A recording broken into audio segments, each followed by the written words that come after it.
வணக்கம் மக்களே, வணக்கம். சற்று முன் கிடைத்திருக்கக்கூடிய ஒரு முக்கியமான தகவல் ஒன்றை பார்க்க போகிறோம். சற்று முன்பு முன்னாள் அமைச்சரான பொன்முடியை வீடு புகுந்து தூக்கிய டெல்லி போலீஸ் ஸ்டாலின் பேரதிர்ச்சியில் உறைந்திருக்கிறார். இதற்கான காரணம் என்ன காரணத்திற்காக அதிரடியாக வீடு புகுந்து தூக்கியிருக்காங்க டெல்லி போலீஸ்? இதை பற்றின முழுமையான தகவல் தான் இந்த ஒரு வீடியோவில் தொகுப்பாக பார்க்க போகிறோம். அதற்கு முன்பு நமது சேனலுக்கு நீங்கள் புதிய பார்வையாளராக இருப்பதற்கு வாய்ப்புகள் நிறையவே இருக்கிறது. ஸோ முடிஞ்ச அளவுக்கு பார்க்குற எல்லாரும் மறக்காமல் சப்ஸ்கிரைப் பண்ணுங்கள். சப்ஸ்கிரைப் பண்ண உடனேயே பக்கத்திலே ஒரு பெல் பட்டன் வரும். அதை கிளிக் பண்ணி ஆல் ஆப்ஷனில் போட்டு வச்சுக்கோங்க. தொடர்ந்து நம்ம வீடியோ போட்டோம்னா உங்களுக்கு உடனுக்குடனே நோட்டிஃபிகேஷன் வரும். அது மட்டும் இல்லாமல் வீடியோ பார்க்குற ஒவ்வொருத்தரும் லைக் பண்ணுங்கள், ஷேர் பண்ணுங்கள், சப்போர்ட் பண்ணுங்கள். ஓகே, வாங்க வீடியோக்குள்ளே போகலாம். ஓகே, சற்று முன் கிடைத்திருக்க தகவல் என்ன அப்படின்னு பார்த்தீங்கன்னாக்கா, முன்னாள் அமைச்சரான பொன்முடியை வந்து பார்த்திங்கன்னா வீடு புகுந்து டெல்லி போலீஸ் வந்து அதிரடியாக தூக்கியிருக்காங்க. என்ன காரணம் அப்படின்னா, அவர் வந்து பார்த்திங்கன்னா இப்போ வந்து ஒரு மாத காலமாகவே பார்த்திங்கன்னா வீட்டோட சிறை, அதாவது பார்த்திங்கன்னா வீட்டில் இருக்கலாம், ஆனால் வந்து வெளியில் எங்கேயும் போகக்கூடாது, வீட்டிலே இருந்துக்கலாம், சாப்பிட்டுக்கலாம், தூங்கிக்கலாம், பட் வந்து வீட்டை விட்டு எங்கேயுமே வெளியில் போகக்கூடாத மாதிரி அரெஸ்ட் பண்ணி வச்சுருந்தாங்க.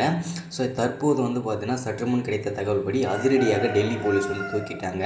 அதிரடியாக என்ன காரணம் அப்படின்னு பார்த்தீங்கன்னாக்க, பல்வேறு விதமான சொத்து குவிப்பில் கைதாகி வீட்டிலே கைதாகி இருக்கிறவர் தான் முன்னாள் அமைச்சரான பொன்முடி அவர்கள். அரசியல் புரசலாக சொல்லணும்னாக்க முதலமைச்சரோட, அதாவது முதல்வர் ஸ்டாலினோட வலது கை அப்படின்னு கூட சொல்லலாம், பினாமி அப்படின்னு கூட சொல்லலாம். ஸோ அது மட்டும் இல்லாமல் பல்வேறு சொத்து குவிப்பு வழக்கில் வந்து கைதாகி இருக்கார். அது மட்டும் இல்லாமல் பல்வேறு வகையான கணக்கில் வராத கருப்பு பணங்கள் வந்து பரிவர்த்தனை செய்திருப்பதும் வந்து அம்பலமாகியிருக்கிறது.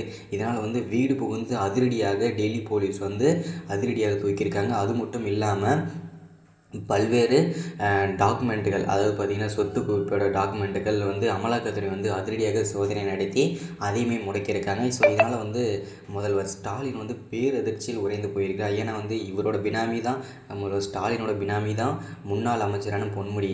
இப்போ பொன்முடி மாட்டேன்னா இவரும் மாட்டுவார். அதனால் வந்து பார்த்திங்கன்னா பேரதிர்ச்சியில் உறைந்து போயிருக்கிறார் முதல்வர் ஸ்டாலின், இல்லையா? ஸோ இதுதான் இந்த வீடியோ நம்ம வந்து அப்டேட் எல்லாம் கொடுக்குறது. அது மட்டும் இல்லாமல் திமுகவில் வந்து ஒவ்வொருத்தராக, அதாவது பார்த்திங்கன்னா ஃபஸ்ட்டில் வந்து பார்த்திங்கன்னா செந்தில் பாலாஜி, அதுக்கப்புறம் பொன்முடி, அதுக்கப்புறம் பார்த்திங்கன்னா ஏவா வேலு, ஸோ அதுக்கப்புறம் ஜெகத்ராஜ்கன், இந்த மாதிரி பார்த்திங்கன்னா திமுகவோட முக்கிய பொறுப்பில் இருக்கும் முக்கிய புள்ளிகளே இந்த மாதிரி வந்து சர்ச்சையில் சிக்கும்போது சிக்கிட்டு வந்துட்டு நிலையில் இந்த வரிசையில் வந்து பொன்முடி வந்து வாழ்நாள் முழுவதுமே சிறை தண்டனை அனுபவிப்பதற்கான வாய்ப்புகள் நிறையவே இருக்கிறது. ஸோ வீடியோட தொடர்ச்சியாக பார்த்தா நமக்கே தெரியும் அடுத்தடுத்து என்ன அப்டேட்டில் கொடுக்குறாங்க, நியூஸ் என்ன போகுதுன்றதை தெளிவாக பார்க்க முடியும். முடிஞ்ச அளவுக்கு மறக்காமல் சப்ஸ்கிரைப் பண்ணாதவங்க